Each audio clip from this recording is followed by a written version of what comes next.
Okay, so we're going to talk about nerves. We're going to start in the lower extremity and then I'll move to upper extremity.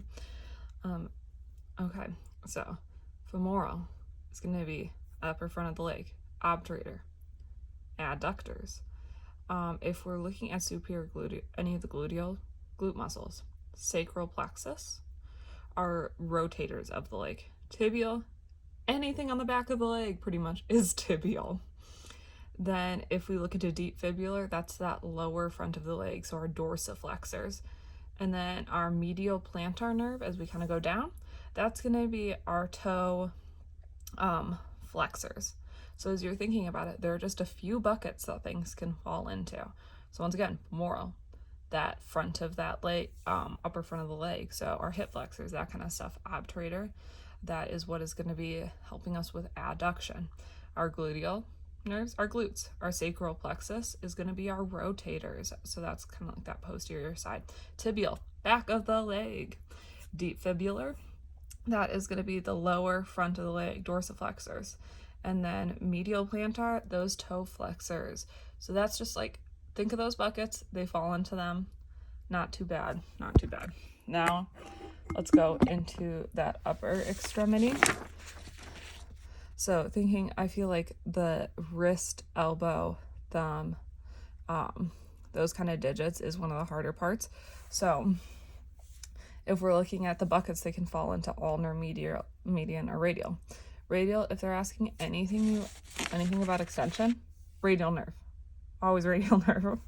If it's wrist extension, if it's elbow extension, it's the radial nerve. This is also for supination because the brachioradialis also is a supinator and those fall within the radial nerve. So supination is going to be radial, which means when you're asked a question if it's supination or pronation, remembering that supination is related to brachioradialis, which is related to that radial nerve, brachioradialis, radial nerve, then that should help with what you're kind of thinking of with which nerve, and then pronation is going to be median. So then if we're kind of looking a little bit further down, if we're looking at the thumb, the question they always seem to ask is, the ulnar nerve is doing thumb adduction, ulnar nerve. Then median is doing quite a few of the other ones. You're doing kind of like that sign with median. If we're going flat, we're seeing then some problems there. And then radial is going to be thumb, MPC, abduction, and extension. Extension is the radial nerve. Okay. If we're looking at the fifth digit, extension, radial nerve. If we're looking at proximal IP or PIP flexion, that is median. So kind of remembering those tips of the fingers are going to be kind of that median. But if we get into anything else, that will be ulnar. Ulnar being on that outside. So if it's fourth and fifth, we're thinking ulnar. If it's thumb, we're thinking median, besides thumb adduction. Okay. Woo. Then if we're looking at our digits, ulnar, 4 and 5. Then median is kind of doing that flexion for the other ones, and radial is doing the extension. So that's a quick overview of how I remember that.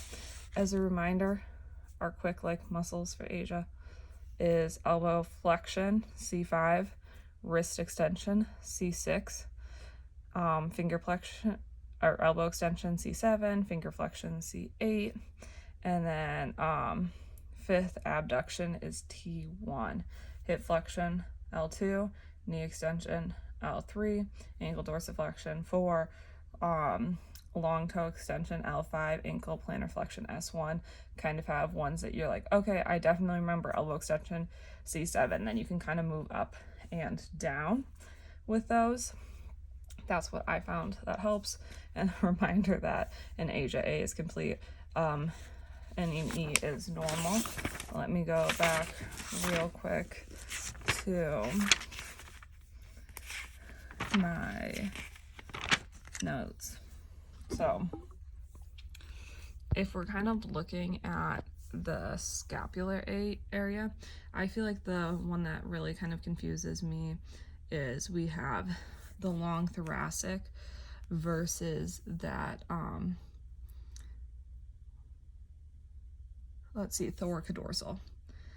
So long thoracic is for that serratus anterior, and I think it's kind of like really running along that like the inside of kind of that thoraxy area on the back, whereas so our long thoracic, thinking more like thoracic spine kind of up there, where thoracodorsal is that entire like whole area, your dorsal fin area, and that's how I kind of associate it with lats. Dorsal scapular, that's going to be kind of like above the scapula, so we're looking at our levator, our rhomboids, our suprascapular, just right above the scapula, the spine, the scapula. So that is our supraspinatus and our infraspinatus.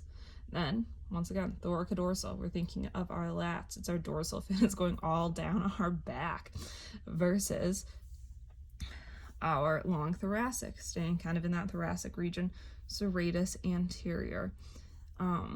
Then musculocutaneous, those are going to be our biceps. Axillary, kind of our deltoid, and then it's sitting right below it is our teres minor. So yeah, that's kind of, and then like our pecs are our medial and lateral pectoral, that kind of stuff. So hopefully that was a good review.